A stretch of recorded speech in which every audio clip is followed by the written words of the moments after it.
It's time for the Picture House Podcast with your hosts, Sam and Simon. Please ensure that your mobile phone is switched off, refrain from smoking, and keep conversation to a minimum. So sit back, relax, and enjoy the show! Hello and welcome to the 238th Picture House Podcast. My name is Simon Renshaw and I am joined this week by Sam Clements, believe it or not. Thanks for having me on the show. It's my pleasure. Are you a long-time listener, first-time podcast attendee?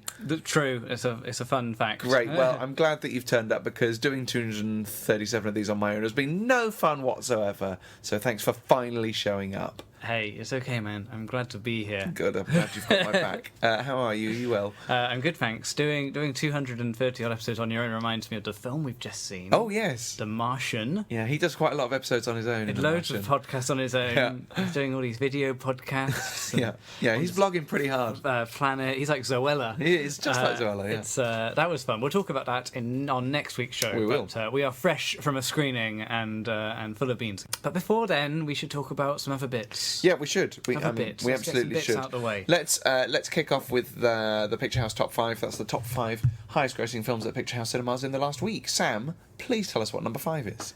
Number 5 is Battle of Britain at 75. Oh, goodness, what's that? It doesn't matter if you haven't seen Battle of Britain at 74.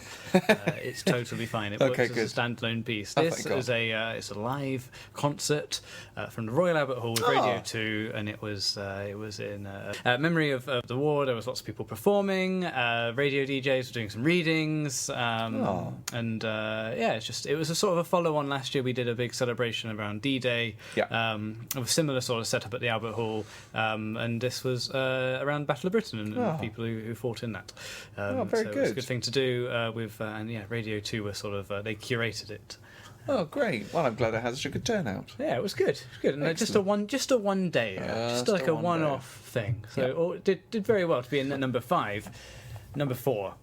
Oh, yeah. Walk in the Woods. Hey, it's Bill Bryson. Bill Bryson's Walk in the Woods. Robert Redford, Emma Thompson, Nick Nolte. Yep. Nick Offerman. Nick Offerman as well. I'd forgotten about the other Nick. It's a double nicker. I haven't seen this film, but I've heard about this film because it's been in development for a very long time. That's Apparently, right. I think the book was published in the 90s, late 90s, and Redford has been wanting to adapt this for a very long time, or to be in it. Not really sure of his involvement, but I know that he really wanted to do this with Paul Newman. Who sadly that's not possible anymore. No. But I think that was his. He's spoken about it in interviews. He really wanted to do this film with Paul Newman. But he's got Nick Nolte now. He's got Nick Nolte. Nick Nolte has got the gruffest voice. I mean, it's unbelievable. It doesn't sound real. It's absolutely unbelievable. It's just, I mean, there are no consonant. I mean, there's sort of a consonant every sentence or two, and apart from that, it's just like a blur. It sounds like a Muppet. Yeah, sound like real. a gravel Muppet. Yeah. It's unbelievable. It's absolutely unbelievable. Here's a good one. Nick Nolte and Ron Perlman to play brothers in something. Yep, I'd do that. Right? Yeah, no, you got my money. Or you age Ron Perlman down and just have and have them play father and son, because Nick Nolte is so unintelligible. Maybe you could have fun with this. Maybe you want to build up a family, like a crime family, and you could just have fun casting all of the people with like these voices, which are just like slurs. You know, here's some fun trivia. You know, in the Tim Allen 90s sitcom Home Improvement. Yes, I do. You know, in the opening credits, at the end of the opening credits, when he goes, bit of trivia. That's not Nick Nolte making that noise. It's actually Tim Allen. Very good. Yeah, you'd think it'd be Nolte. If for the remake, I'd cast Nolte. I cannot believe it. Like, it's the same guy. Like, when you look at some of his earlier films, I can't believe it's the same guy. I watched Warrior a few years ago, the Tom Hardy thing, where Nick Nolte plays an alcoholic father. He's the in that. Don't know what he said. No, not a clue. 2.5 hour long film. Yeah. Didn't catch a word, Nick. No. Can you just do that one again? No. I think Nick Nolte and Ray Winstone would be quite good. Oh, very good. Yeah. Lovely. Like a Nuns on the Run sort of knockabout Euro comedy. I'd be well up for that. Yeah. Again, got my money. Yeah, sign me up. Okay, well, good, that's that sorted. In at number 3, It's Irrational Man. This was in last week's top 5. It was indeed. It's hanging on in there. It's doing very well, in fact. Well, it's Woody. I mean, it makes sense. Woody. Hey, it's Woody, but it's got a great cast as well. Emma Stone, Joaquin Phoenix, Jamie Blackley, Parker Posey. Which is great that she's coming back. She's in the next Woody Allen film as well, and I think she's had sort of a glittering TV career of late. So good. Just great to see Parker Posey back on the scene. Absolutely. You know how he could improve Irrational Man, though? Hit me. He could put Nick Nolte in it. Oh, no. Imagine if Nick Nolte was in that. No. Maybe instead of Joaquin Phoenix. Maybe instead of Emma Stone. Yeah, and then you call it Unintelligible Man. Good. In at number 2, Legend. Now you've seen Legend twice. I've seen it as many Hardys as there are in the film. Very good, and it holds up. Second viewing. Yep, absolutely 100%. I laughed and laughed and laughed and laughed and laughed. I mean, potentially more than the filmmakers intended, but I think it's a very entertaining and really fun film. But that reaction seems to have come out lately. A couple of people here have seen it for the first time this week, and they both came back saying, "I didn't realise how funny it was." It is very funny. John Sessions is only in one scene, but my God, he's funny. 2 scenes actually. It's so funny. Hardy. I just love what else do you need to say? So much. Hardy. Mad Max is out on Blu-ray soon. Very excited about that. Yes. As is London Road, which features Tom Hardy very briefly. Sure does. Yep, certainly does. But I could watch that man do anything. Yeah, he's pretty much the most so electrifying much actor alive. What's he doing next? Oh, The Revenant. He is doing The Revenant. Oh, and his stunt double is doing it as well. Oh, yes, that's right. Yeah. His matey stunt double. I've seen pictures of them on the set of Mad Max. They love having a fun old time. Look the same. Why? You don't need to, Tom Hardy. Just have him and his Kiwi stunt double. Yeah, where was he in Legend, eh? Yeah, you mean he's there? I mean, yeah. Could have, taken one for the team, though. Come on, mate. That would have been more fun. Not just getting paid to stand around. Good. What's in at number 1 this week, Sam? What's topped? What's at the peak, the very peak of this week's top 5? If only there was a good pun to make about this. Yeah. It's Everest. Oh. It's Everest. Very good. Everest. I saw Everest at the weekend. And, oh, yeah, you did. Did you like it? I had a really fun time watching this. I'm very glad. I liked it too. Yeah, I think the reason I liked it so much, I love a disaster film. Yeah. It's a Poseidon adventure on the side of a mountain. Yeah, sure. Why not? It's Towering Inferno on a very cold mountain. Yeah. It's cold on that mountain. I don't know. It reminded me a little bit of with All the Walking. The Walk. Was it called? No, that's not. Wild. Bloody hell. It reminded me of Wild. Yeah, sure. Why not? Just people going and following their dreams and going up a very scary looking mountain. Yeah, I suppose. Yeah, sure. Why not? I had a good time. I liked meeting all the characters. I mean, it's an ensemble film. It's weirdly marketed. I was surprised. Well, I think it's always bad when you're surprised, not a good surprise, watching the film because marketing has misled you. I was thinking that certain people were going to be a protagonist, and that certain people were maybe going to be really important in the film, and it did not pan out that way at all, which was kind of nice once I'd readjusted and I knew maybe where we were going with it. Yeah. But I just thought it didn't. It started with a. There was the setup was all there in the action. Hit the ground running, or the mountain walking, and I just had it was exciting. All of the setup, all of the altitudes they were reaching. Oh yeah, every altitude, each more exciting than the last, apart from the descent. No, yeah, that's true. I maybe meanders, sort of around a little bit too long to get to sort of the climax. But I had a good time watching this. Good, so did I. I thought it was quite emotional. Yeah, I thought there were some good scenes. One in particular definitely had my wife going. She was going. She was going. All the way to the there car were park. tears. There were tears. Oh my goodness. I had a good time. I'm surprised you didn't have a cry, to be honest. I know. Of the two of us, you're more prone to. I am a crier. I'm a big old crier. No, it didn't get me. I thought there was some emotional scenes. I also thought there were some emotional scenes. I just didn't quite get the old ducts flowing. That's a shame. The just how it was shot, I thought was very good. I felt the scale of Everest. Yes. I thought that was. You felt like you'd scaled Everest. And the sound design really helped as well. Like where I watched it in Picture House Central in lovely Dolby Atmos. Oh God, it's bloody loud in that screen. I saw Legend in that screen the other day. So loud. It's loud. Maybe Dolby Atmos just means loud. I think it does. Well, there are more speakers, so it's like an insane amount of speakers in that screen, God, and any Dolby Atmos screen. Like it's really loud in there. There's just speakers all around you. Yeah. It's nuts. But yeah, I mean, the floor was shaking when the helicopters got like flying up to Everest. That was really fun. Well done. Yeah, it was good. I liked it. Well done, Everest. You're the Everest. Yeah, I had a fun time. It was good to see. It's not. I don't know. Lots of people have been sort of comparing it to things like Gravity, and it's really not that at all. But it's a fun adventure / disaster romp. You're damn right it is. And that, dear listeners, is this week's top 5. Hoorah! What a top 5. I think after when we came out of Everest, we were talking about San Andreas for a little bit. The recent. That makes sense. I just think if you put The Rock in Everest, that would just add 5 stars. Yeah, absolutely. To that film. Yeah. Double points if you got The Rock to play multiple characters. Oh my goodness. Could you imagine? One day. That would be fun. One day. I would like to see. He's as big as 2 men. What I would like is a reboot of Multiplicity. Yes. With Dwayne The Rock Johnson. I'm down with that. Yeah. I'll greenlight that after this Nick Nolte vehicle. I'll look into I'll look into the remake rights. We'll figure that out. We'll do it at the start. We'll start shooting in January.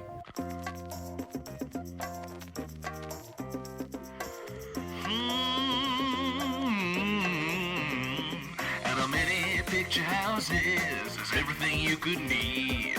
Friendly ushers and organic snacks, it's a very fine place indeed. A range of films is remarkable and every genre makes the list. And you can take your drinks into the film if you really want to get comfortable. And let's talk about some films. Yeah, I mean we have done that already, but if you would like to continue down that path and talk about some more films, maybe some different films, maybe some new films, then I'd be up for that.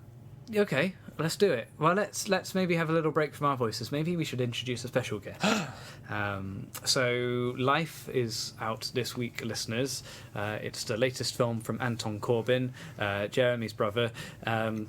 He Sure, if you like, yeah. They look very similar. Yeah. Google image it. Oh, yeah. So last year, about this time last year, he released A Most Wanted Man, which was one of Philip Seymour Hoffman's final film performances, which was very good. Really, really liked it. Yeah. And a year later, here we are with another Anton Corbijn film, which is absolutely fantastic. And I had a little chat with him. Oh my goodness! Actually, in a cinema, which was a novelty. Very nice. For one of these things, about life, about the film Life, not about life. Just about how life's going. Should have started it off with that, really. Tell us about your life. Life, eh? Why didn't I say that? Why didn't I say that? Well, here's me on Anton not talking about life.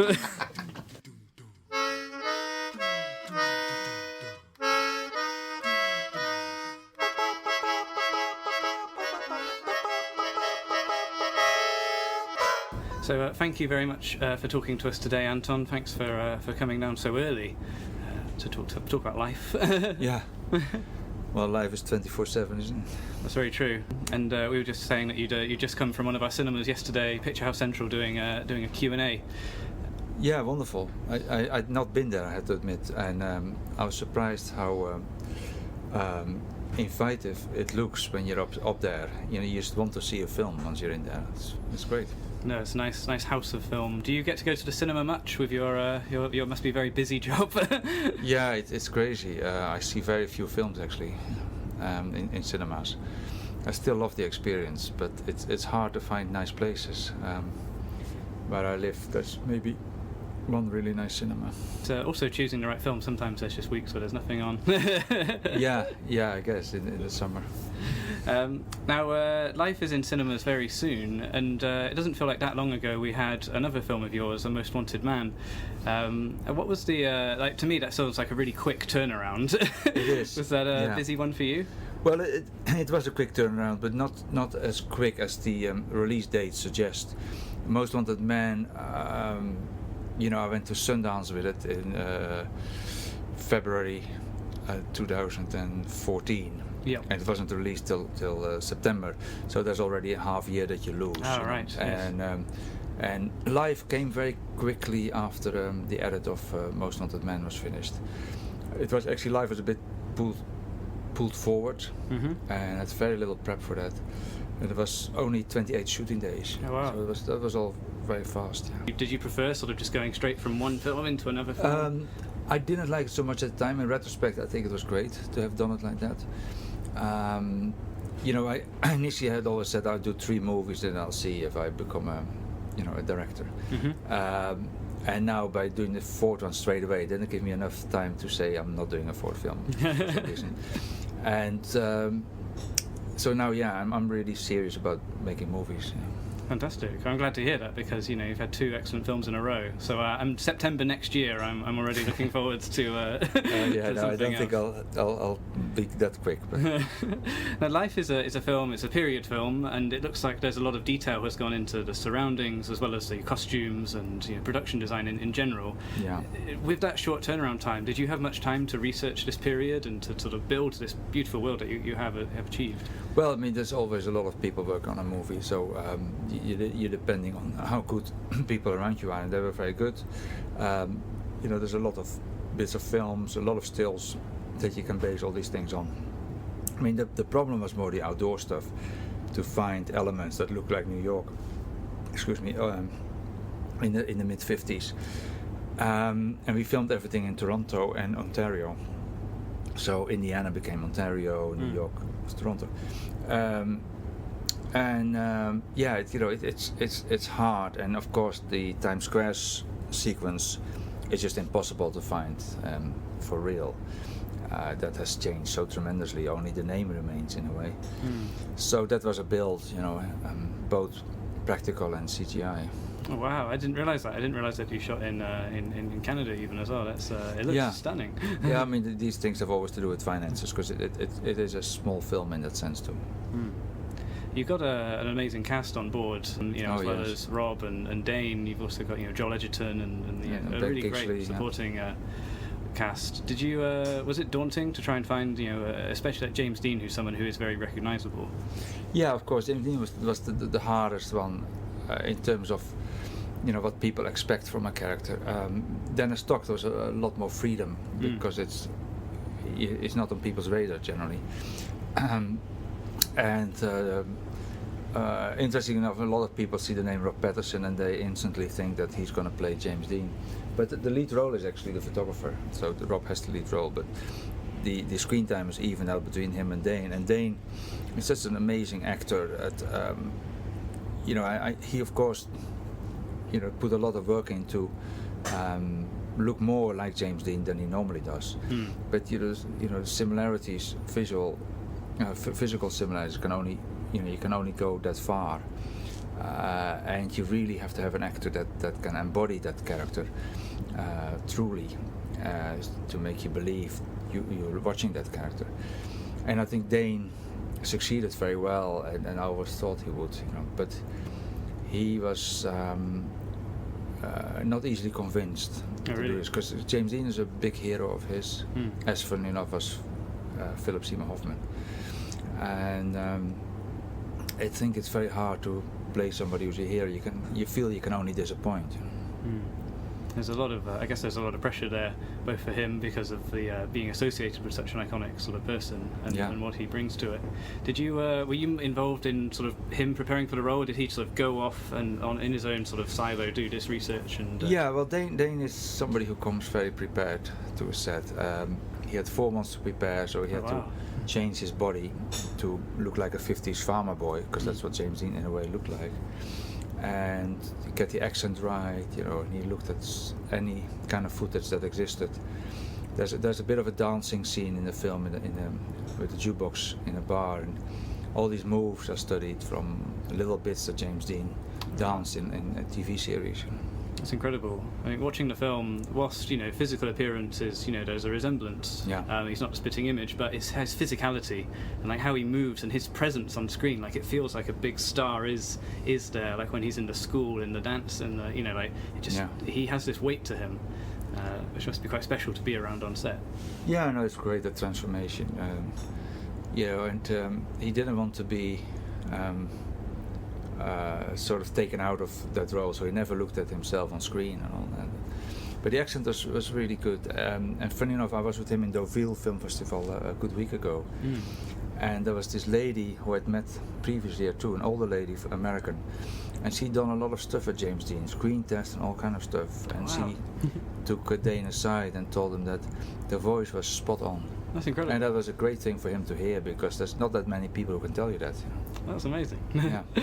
Rob's got quite a technical job in the film playing Dennis Stock, and there's some darkroom scenes. Is that something that you sort of did you take him under your wing a little bit there? Something that resonated with you? Yeah, most people have not got that experience in dark rooms, and I think a lot of people now don't even realize what a dark room is. So, there was one person who said, "Oh, this starts with red light and Rob," and I thought it was a vampire film. Said, oh my God, how can you think that? But yeah, we got Rob this Leica camera, months and months before we started shooting, for him to get familiar with that. He did shoot things with it, he said, but we've never seen anything. And I think he put the same film back in again every time. So it probably wasn't worth developing in that sense anyway. But I really love Rob, and he's a really fine actor. Very different than Dane. Rob is very intuitive.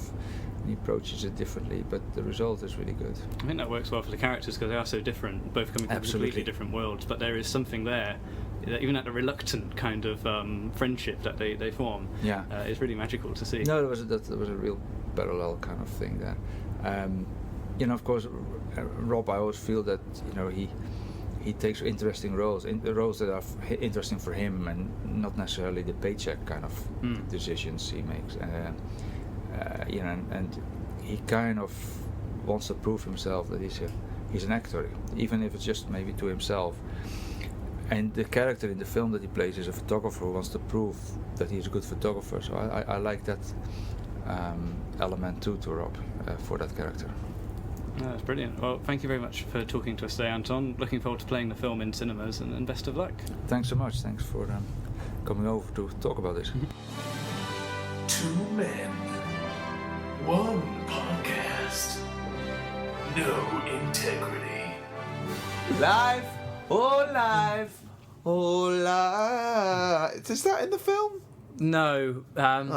So it's a period piece. How many missed opportunities are there? Probably wouldn't have fit in too well, although it would have been a joy. So this is a film. I quite like biopics that are about obscure moments in people's lives. This is about a photo shoot with James Dean. Yes.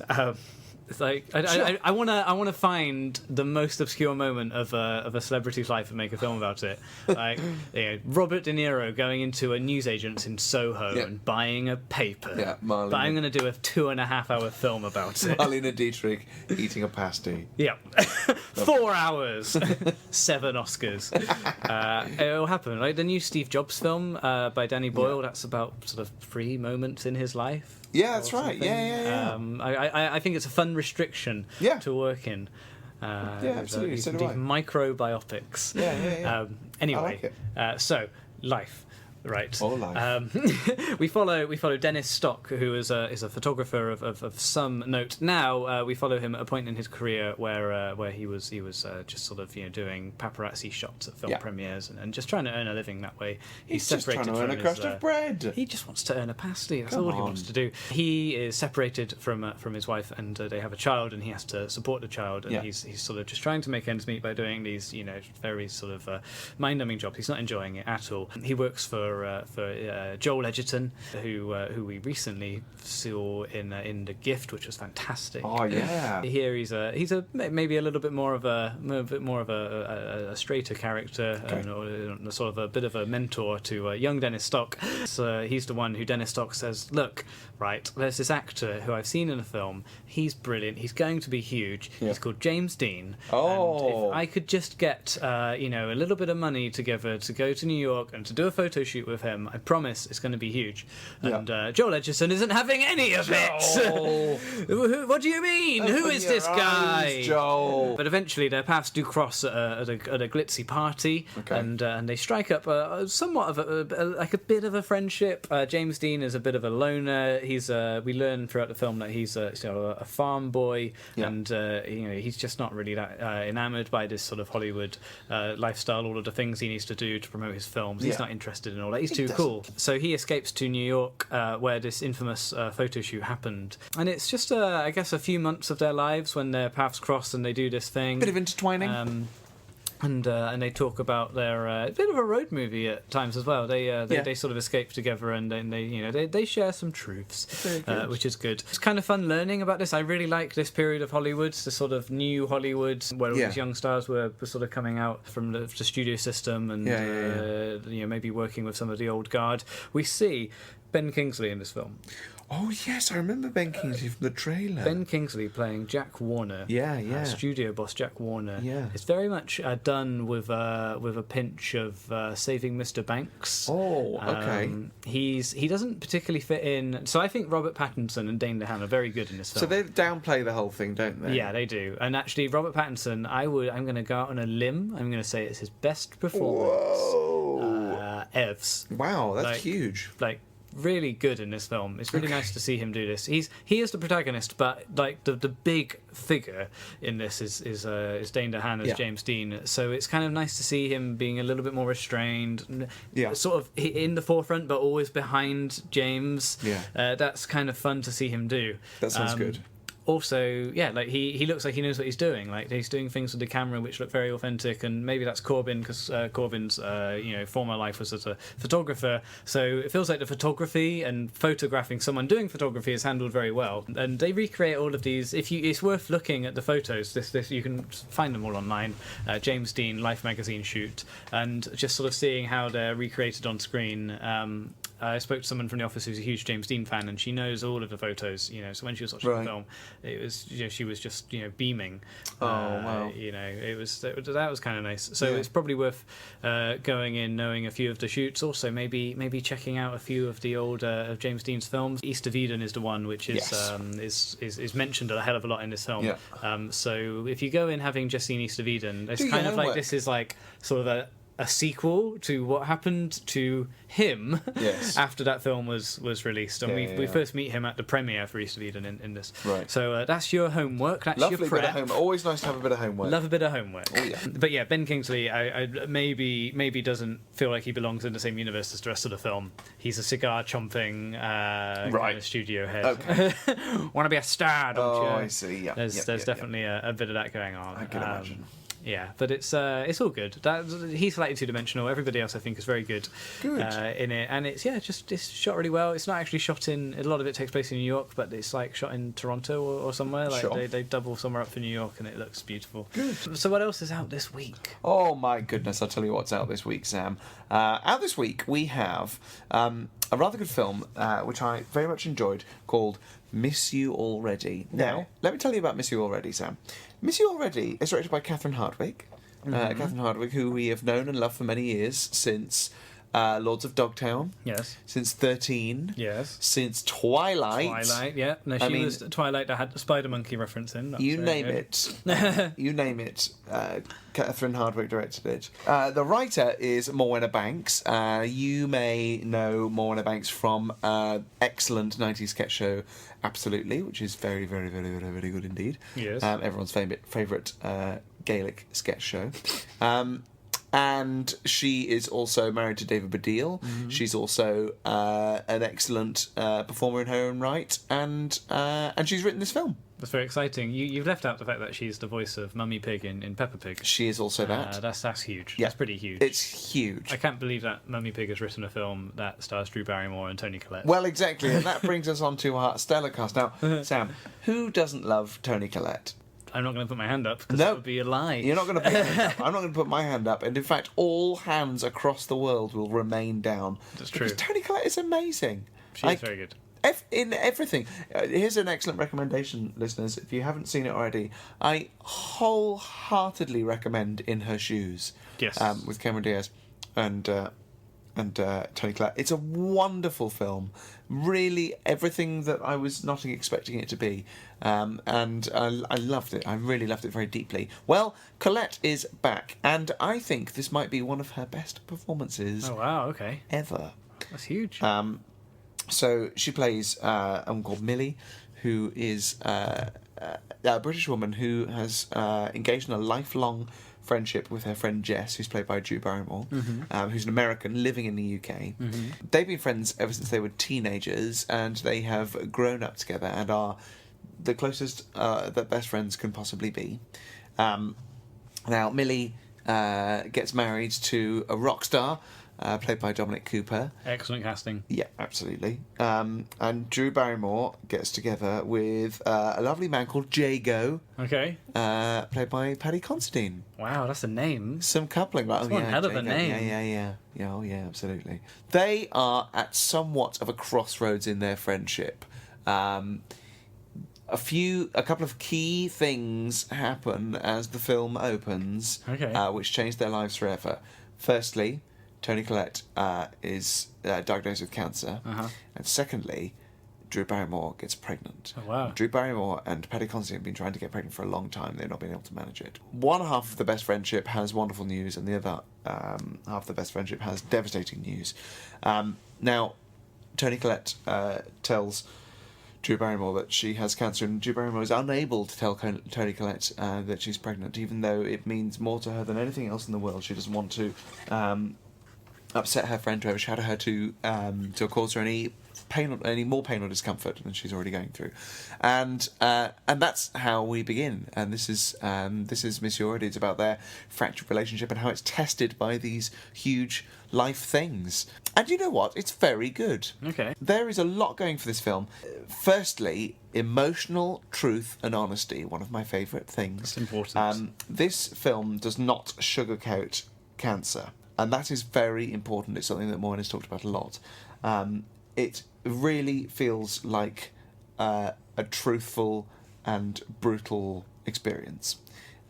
It's deeply unpleasant at times, but the film somehow treads a very fine line rather well between being truthful and still maintaining a balance of entertainment.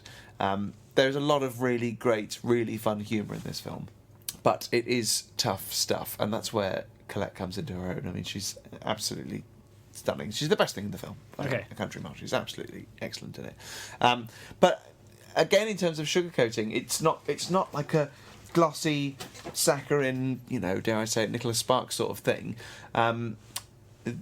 Characters will make decisions that you won't like, that are unpleasant, that force you to confront your feelings about them, and maybe in not a pleasant way, but that all adds to the truthful experience of this film, which is great. Also, it's just they're just charming characters to be around for a couple of hours. This is a proper weepy. Okay, wow. If you do not well up at least once in this film, then I think that you've got severe problems, and you should talk to a therapist or a counsellor. But yeah, it works really well, and it's take your mum, take your best friend, take your dad, and have a lovely old time of it, because there's lots to learn about human beings, especially when they're going through mega life crises. Wow. I mean, I was close with Everest, so I'll probably... oh my goodness, you're gone, mate. I'll be You're gone. I'll be gone. Absolutely gone. I'll be gone. Howling in the aisles. Yeah, no, it's good stuff, and I recommend it. I really do. I do really like Toni Collette, so I've sort of... You had me from square one, really, with worth seeing for her alone, honestly. I've just forgot Toni Collette was in so many films. films. She's in so many films, and she's absolutely wonderful. I would love to put on some sort of Toni Collette retrospective, a Collette retrospective. A Collette retrospective, that'd be amazing. It really I forgot would. She's in The Sixth Sense. She's in Shaft. Yeah. It all started out as Muriel, and here we are. Here we are, and what a place to be. Yeah, she's incredible. What a time. Yeah. Great, okay, well that sounds like a good film. I'll check that out. I think you should. it sounds like something that, I think I'd quite like to be in a cinema to hear the audible sobs of the audience. I very much enjoyed that. Yeah. It's worth it. I think also just seeing the idea of seeing Toni Collette and Drew Barrymore acting opposite each other, I think sounds like a lot of fun. I could totally buy them as best pals. Oh yeah, definitely. Already, I heard that Toni Collette actually wrote Drew Barrymore a letter saying, "You should do this film. It'll be really fun." Just because she thought they'd be really good together. They didn't really have they weren't like mega buddies outside. Just thought that it'd be good to do. That's lovely. So she wrote her a letter, and that's what happened. That's delightful. What happened. Delightful. Very good. Okay, well, there you go. Two recommendations for you on a week where, I mean, there are a lot of films out this week. There are tons of films out this week. But we're just going to stick with those two. Yeah. I mean, if you want to watch, something else, Paleo's out. If you like a documentary about a horse, you'll like Paleo. I certainly do. What else is out? Who doesn't like a documentary about a horse, eh? If you want, Craig Roberts, right? What was in Submarine? Ah, yes. He was the boy in Submarine, the chap. He's also sort of popped up weirdly, which it feels really out of place, but maybe he's got a fantastic agent or something. He's weirdly in quite a lot of very broad American comedies, like he was in Bad Neighbours. Really? Oh, yes, briefly. Of course. He pops up in quite a few things like that. And rightly which so. Feels odd for the boy in Submarine to be doing that. Not that he shouldn't. It just feels odd. But yeah, so he's got a bit of a following. But he's back in the UK now, and he's directed his first film, co-starring him and Emile Hirsch. Yeah. Called Just Jim. I'm looking forward to Just Jim. So I mean, I'm fascinated to see. Like, also he's like 25, directed his first film. It's got Emile Hirsch in it, no big deal. Yeah. So that's cool. That's out. Intrigued by that one. Mia Madre's out, starring John Turturro. Keen on that. 99 Homes, starring really Michael Shannon, Andrew Homes. Garfield, I'm annoyed I've not seen Laura Dern. Yes. There's only a new Laura Dern film out. Love Laura Dern. Laura Dern and Toni Collette are two of my favourite actresses, and they both have films out this week. Oof. That's very good. Great double. Great double, Sam. There's a whole bunch of stuff out this week. Bloody load of films. But anyway, lots of choice. That's important. It's important to have choice. And then there's Everest and Legend are still in cinemas. Irrational Man. Absolutely. You could probably see 45 years in a few places if you've not already. Oh, you can and you should. Like, really, if you haven't seen 45 years, what you're doing listening to this, go and watch 45 years. Now is the time. We'll be here. We'll still be here. Also, a film which I liked very much called A Girl at My Door is still out. Yes. And we had lovely Duna Bay, the star of that, and many other films, many of the Wachowski films, the host, Sense8, on last week's show. And she was a delight. Brilliant. We recorded that behind a screening of Everest, and you can actually hear the mountain on the recording. It was very loud. Sorry. Apologies. Literally the only place we could have recorded it, and the soundproofing was not what was promised. Excellent. That's very good. Righto. Righty-ho. Well, that pretty much wraps us up, listeners. Thanks for tuning in. We'll be back next week with The Martian, The Macbeth, and The McMartian. I can't wait to eat a McMartian. That sounds like a delightful breakfast item. We've also got the really wonderful Drew Goddard, who wrote the screenplay for The Martian and many, many other brilliant things. Yeah. So we'll see what he's got to say for himself. We haven't recorded the interview yet. Could talk about anything. Could be awful. It could be a horrible man. I'm sure it'll be delightful. No, Thank you very much for listening, listeners. We'll see you in a week. Thank you. Bye. Goodbye. You have been listening to the Picture House podcast, a Picture House's production brought to you by Picture House Cinemas. We would like to thank everyone who works at Picture House Cinemas and everyone who has ever attended a screening of a film at a Picture House cinema. Thanks for listening and see you next week.